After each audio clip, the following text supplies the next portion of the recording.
Coucou les crevettes! L'année 2024 s'étant terminée il y a peu, je me suis dit qu'il était temps de faire un petit bilan de cette année fraîchement écoulée. Dans cette vidéo, je vais vous parler de toutes les choses qui se sont passées durant mon année 2024. Et restez bien jusqu'à la fin parce que je vais aussi vous parler de mes projets pour 2025. Alors c'est parti!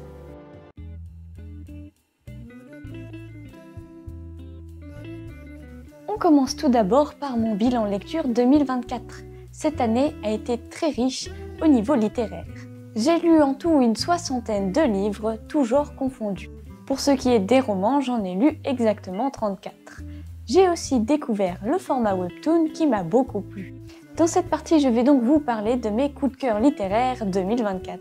On commence tout de suite avec les mangas. J'ai eu l'occasion cette année de relire les The Promised Neverland. C'est un manga très intéressant et très prenant. Ce shonen raconte l'histoire de Emma et ses frères et sœurs qui sont des orphelins. Ils vivent dans un établissement spécial et un jour, ils décident de s'enfuir. J'ai vraiment adoré cette série de mangas et je vous la recommande vivement. Ensuite, pour ce qui est des webtoons, j'ai découvert le format cette année, donc je n'en ai pas encore lu beaucoup. Mais mon coup de cœur 2024 a été sans hésiter Porte-Bonheur et sa suite Attrape-Rêve de Takmela. Dans Porte-Bonheur, on découvre le personnage de Clément, un adolescent déprimé qui va faire la rencontre d'un petit fantôme, Angst, et qui n'est autre que la représentation de son anxiété. Dans la suite, Attrape-Rêve, on va faire la connaissance de Guillaume, un ami d'enfance de Clément. Il va revenir dans sa ville d'origine à la recherche de son père qu'il a perdu il y a 10 ans. J'ai vraiment adoré ces deux webtoons et je vous les conseille, je les ai dévorés. Puis au niveau des bandes dessinées, mon coup de cœur de cette année a été Pikobog, l'amour de l'art. J'aime vraiment beaucoup les BD Pikobog parce que je trouve qu'elles mêlent parfaitement la philosophie et l'humour tout en s'adressant à un public à la fois enfant et adulte. Au niveau des albums jeunesse, j'ai beaucoup aimé L'Aigle et l'Oiseau, un album écrit par Sœur Céline et illustré par Delphine Lismond. C'est un magnifique livre sur la tolérance qui nous montre qu'il ne faut pas se fier aux apparences. Je vous le conseille vivement, il est vraiment magnifique. Et enfin, parmi tous les romans que j'ai lus en 2024, mon préféré a été sans doute L'Héritage d'Erin, le tome 1, La prophétie de l'ambre, écrit par Estelle Bertinez. Ce roman fantasy avec des dinosaures raconte l'histoire de Soren, un jeune prince qui voit son destin scellé par une prophétie. Il va partir l'accomplir avec son meilleur ami, Alec, et sa garde du corps, Elena. J'ai vraiment hâte de lire le tome 2 qui est désormais déjà disponible. Et c'est le dernier tome puisque c'est une duologie. Et voilà pour tout ce qui est de mes coups de cœur livresques de cette année. Et on passe à la suite.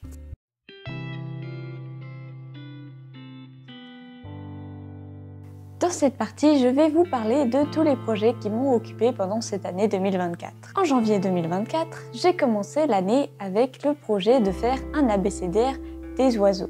J'ai également débuté les premiers croquis de mon tout premier album jeunesse. Pour ce qui est de l'abécédaire des oiseaux, je n'étais pas convaincue une fois que je l'avais terminé, je l'ai donc laissé de côté, mais resté jusqu'à la fin, j'ai des petites nouvelles à vous annoncer par rapport à ce projet. Durant le mois de février, j'avais réalisé quelques essais de marque-page sur le thème des signes du zodiaque, mais j'avoue que j'ai laissé un peu tomber ce projet parce qu'il ne me plaisait pas vraiment. J'ai également continué les petites recherches pour mon album jeunesse. En mars, j'ai eu l'occasion de participer à un challenge de dessin les 12 journées. C'était un défi qui proposait de dessiner pendant tout le mois de mars avec des thèmes printaniers. J'ai donc créé une petite histoire d'un lapin jardinier. Elle est d'ailleurs disponible sur ma chaîne YouTube, le lien sera dans la description. En avril, je me suis réellement mise sur YouTube. J'ai commencé à faire des formats longs et à m'investir un peu plus là-dedans. J'ai également commencé à créer des petites BD sur Instagram que je postais tous les samedis. J'en poste d'ailleurs toujours tous les samedis, n'hésitez pas à aller me rejoindre là-bas. En mai, j'avais commencé les aventures de Ploubi sur ma chaîne YouTube. Mais je me suis vite aperçue que c'était très chronophage comme type de contenu et qu'il ne me plaisait pas vraiment. Je l'ai donc laissé tomber, mais j'ai d'autres projets de prévus. En effet, en juin, j'ai participé au challenge Le Junebug. C'est un challenge qui consiste à dessiner un insecte tous les jours durant le mois de juin. Ça m'a permis de découvrir plein d'insectes que je ne connaissais pas et de m'améliorer à l'aquarelle. En juillet, je me suis lancé le gros défi de participer au concours Webtoon. J'ai proposé les 3 premiers épisodes de Mon Tigre et moi, mon webtoon. Il est d'ailleurs toujours disponible, n'hésitez pas à aller checker le lien dans la description. C'est un webtoon de style tranche de vie qui raconte l'histoire de Lisanna, une jeune adolescente. Elle est accompagnée de Kirai, un petit tigre, et doit faire face à de nombreux défis. Sa scolarité en péril et la mystérieuse forêt rouge. Je poste d'ailleurs des épisodes encore de temps en temps, il n'est pas encore fini. En août, j'ai continué mon webtoon puisque c'était un concours qui durait tout l'été. J'ai également ouvert mon serveur Discord où j'y ai organisé quelques petits événements. Il est toujours disponible d'ailleurs, n'hésitez pas à me rejoindre là-bas. En septembre, j'ai surtout beaucoup avancé dans mon album jeunesse. En octobre, j'ai participé au challenge le plus connu chez les artistes, Linktober. Je me suis bien amusée à expérimenter des matériaux que je n'ai pas l'habitude, comme le bic par exemple. En novembre, j'ai commencé à poster des petits croquis sur ma page Instagram et j'ai continué mon album jeunesse. Et c'est finalement en décembre que j'ai pu publier mon tout premier album jeunesse.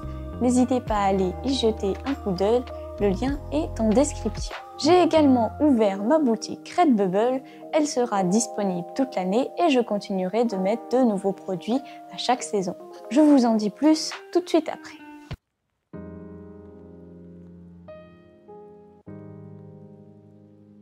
Pour conclure, je vais vous parler de mes projets pour 2025. Tout d'abord, j'ai pour objectif de publier 2 livres cette année.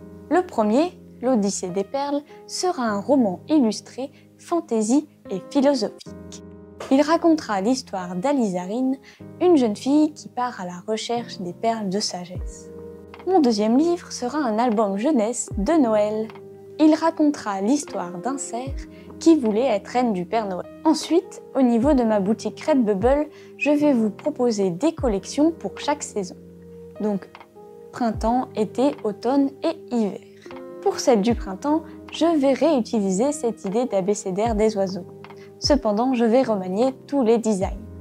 Et enfin, comme petits objectifs de 2025, j'aimerais participer à des conventions en tant qu'exposante. Il faut également que je passe mon certificat de gestion base et j'aimerais également trouver quelques contrats pour des magazines jeunesse. Et vous, quels sont vos objectifs pour 2025?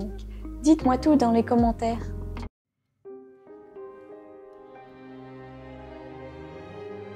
Et voilà pour ce bilan de l'année 2024. J'ai hâte de créer avec vous plein de choses durant cette année 2025 qui commence. J'espère que cette vidéo vous aura plu.